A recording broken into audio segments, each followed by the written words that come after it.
Ngithi kumina usewuzala igeneration yakhe ayibona idelekasi.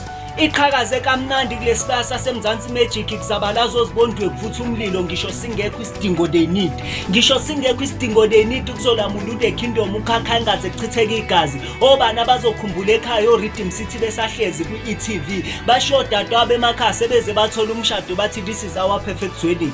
This is their perfect wedding. Sabahalalisela impela umuvango nogodiga ngomshado abomuhle kangaka. Yize opastor nabafundisi wegospel God bathi akasukumo othi lo mshado ungaqhubeki. Kwathuleka umzuzwana engekho sukuma kodwa wonke umuntu belindele ukuthi asukume u7 isoka lokuqala likamuvango. Bese limathunzi ilanga selosithela. Opastor bashange emfishane bathabelungu i-cutting edge. Babekhona impela abelungu baze bancoma umakoti bathi this is the bold and the beautiful. This is the bold and the beautiful. Ngiyamdabukela uRockville kwakuthiwa uzoshada noZone 14 kodwa uZone 14 washiya emhlabeni ngonyaka ka2012. uZone 14 wenendodana igama lakuthiwa uNkaba kanti ke naye usewahamba emhlabeni. Unoma Bhati Lokshin Bioscope uyena osolakala ngokuthakatha lo mndeni. Wayehleze egibela imfene yakhe okuthiwa uScandal. Babewugidela impela lo muzi kaRockville ubusuze waphenduka iRing of Lies. Lokho kwasho isangoma esikhulu Mr Greed and Desire. Lesangoma sabanikeza umuthi oqinisa umuzi okuthiwa yisikizi. Ozaziwa abakule ndawo bathi kumele kuhlale phansi kuxoxisane ngalokuthakatha okugcwele kule ndawo yase-SABC1.